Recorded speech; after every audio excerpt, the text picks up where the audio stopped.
The White House has brokered an agreement to avert a nationwide rail strike, but it has the potential to fall apart, threatening economic disruption. The strike deadline was originally last Friday, but was avoided by the deal, which was reached by President Biden.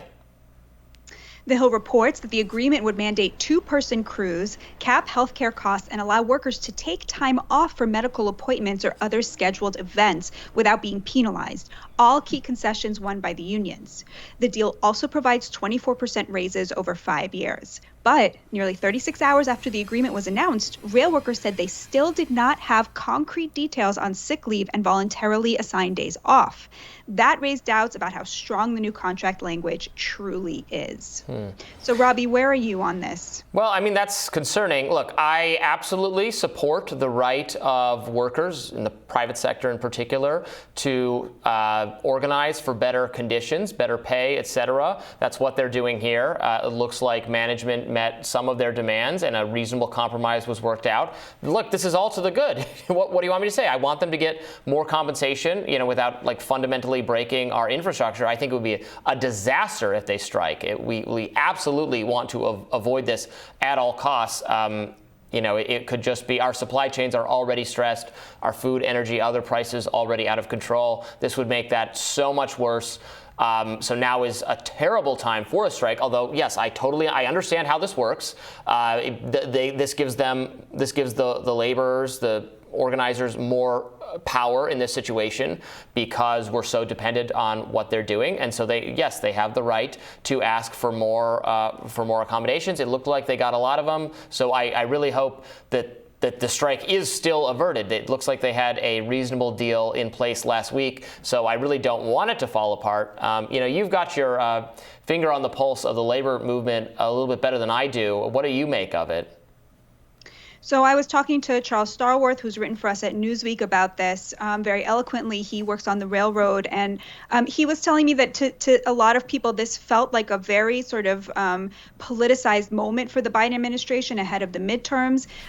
His concerns specifically, he did not feel were addressed. The two-crew component of this two-person crew component of this was very important to him because he feels that a lot of the conductors are being phased out. They want there to be just one engineer, but that's really unsafe. I mean, if you think about, he compares this to pilots, right? If you think about a plane, you always want to have a two-person crew, at least the pilot and the co-pilot. And of course, you don't have human cargo here, which is obviously infinitely precious, but you do sometimes have, chemicals are extremely dangerous. And there are situations where, the engineer or the conductor will have had a heart attack, and who's going to take over at that point? So that was very important, but he felt that this was sort of a little bit of a panacea. I believe that he did vote for the contract, but now feels that a lot of the things were not addressed. For example, the trains keep getting longer and longer, so that they'll have to pay fewer and fewer people to drive them, and this can be extremely problematic because you'll have a train roll into a tiny American town and block the only road to a hospital, right? There was a situation where a baby died because the train was just parked there and it was 100 miles long, and there was just no way for them to get to the hospital. So things like this are really important. I will say, to me, what's so interesting about this is that this really isn't a fight about pay, although there is a pay raise. I'm sure everybody feels good about that, but that was not the most important thing that I kept hearing over and over. It was about the safety of working conditions and the autonomy of workers to be able to have a little bit more control over their schedule, a little bit more say about when they're taking days off for really important things like being sick or a child who is sick, things like that. And I think that's something that the left often misses. Things you just don't know. They come up. Exactly. That it's not always about money and wages, because a lot of these guys are really well paid. It's about autonomy. It's about having control over your schedule and working conditions and safety.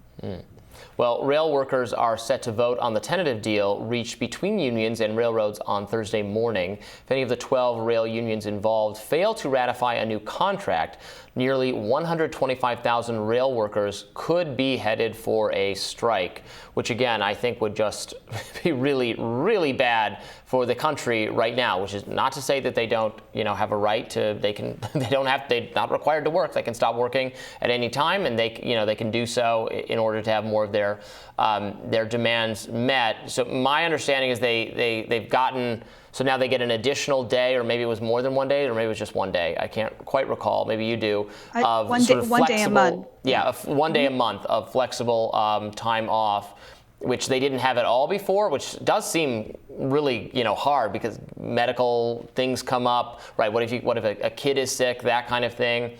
1 day a month is that seems like a significant improvement from 0 to 1 day a month. That's 12 days a year.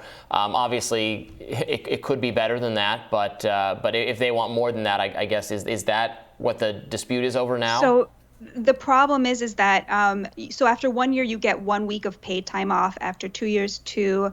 After 5 years, I believe you get 3.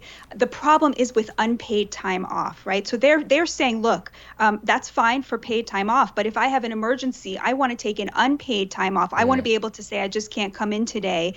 And when you take unpaid time off as a railroad worker, they instituted a point system to where you get penalized for it. So after a certain amount of points, you could even get fired. So that's for unpaid time off, right?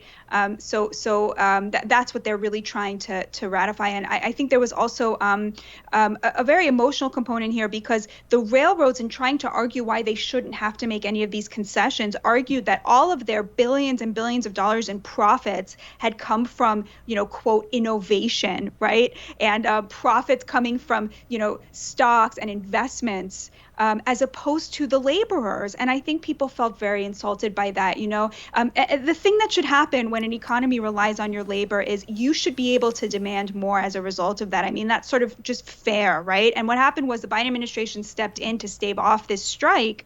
But really what I want to see is truck drivers, railroad workers, the people who really we rely on for every morsel of food that enters our mouths to survive. They should have this kind of bargaining power. So it's kind of one of these situations where you love to see it. Like you love to see people taking the leverage that they have because they are so important to the economy and saying, we're not going to do this anymore for conditions that don't meet our needs. I mean, I love to see people get what they deserve and not have the supply chains totally collapse because they go on strike. That would be a really terrible thing to have happen, and I think it's absolutely right for the government to try very hard to avoid that. Rail is an interesting sector of our economy in that, I think this is a private company. There's 2 private companies that essentially own all the rail that are relevant for this conversation.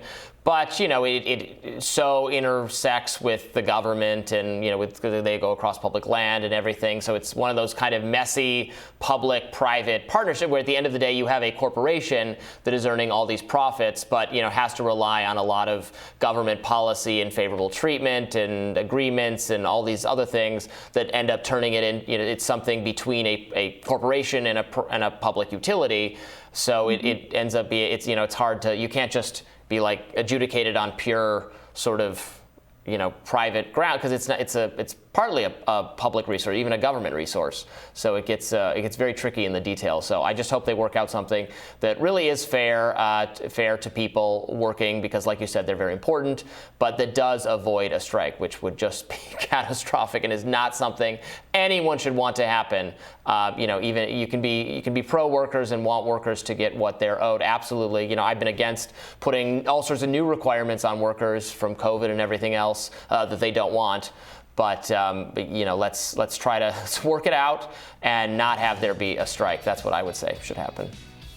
Amen. More Rising right after this.